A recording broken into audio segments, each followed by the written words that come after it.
Rema hari ini, Matius 6 ayat 19-20. Janganlah kamu mengumpulkan harta di bumi ngengat dan karat merusakkannya, dan pencuri membongkar serta mencurinya. Tetapi kumpulkanlah bagimu harta di sorga. Di sorga ngengat dan karat tidak merusakkannya, dan pencuri tidak membongkar serta mencurinya.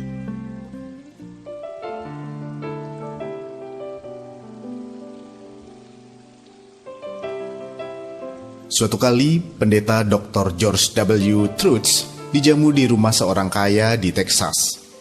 Setelah makan malam, ia mengajak Truth ke atap rumahnya. Sambil menunjuk ladang minyaknya, ia berkata, "Dr. Truth, semuanya itu milik saya. Saya datang ke negara ini 25 tahun yang lalu tanpa uang sepeser pun.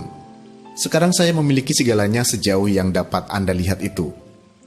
Lalu ia menunjuk ladang gandum yang luas dan sekawanan ternak, juga sebuah hutan yang luas. Semuanya itu milik saya juga. Saya memiliki segala yang kita bisa lihat dari rumah ini. Ia berhenti sejenak, menantikan kekaguman dan pujian dari Truth. Namun Dr. Truth malah dengan penuh kasih meletakkan tangannya di pundaknya, menunjuk ke atas dan bertanya, "Dan sahabatku, seberapa banyakkah yang engkau miliki di sana?" Dalam Injil Lukas 16 ayatnya ke-19-25, diceritakan ada seorang kaya di suatu waktu. Ia selalu berpakaian jubah ungu dan kain halus. Setiap hari ia bersukaria dalam kemewahan. Orang ini sangat haus pujian dari manusia. Ia selalu tampil menawan dan senang saat bisa memukau banyak orang. Ia puas ketika orang lain kagum padanya.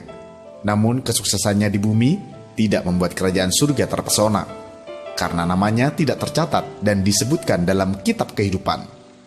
Dari kisah di atas kita dapat belajar bahwa kesuksesan di bumi tidak menjamin kita juga sukses di surga.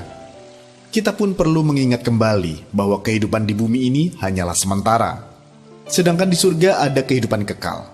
Oleh karena itu, kita harus bijaksana dalam menjalani hidup ini. Mulai hari ini, berani ambil komitmen untuk terus berjuang memperoleh kesuksesan di surga. Miliki visi untuk sukses kekal dan memprioritaskan hal-hal surgawi lebih dari apapun.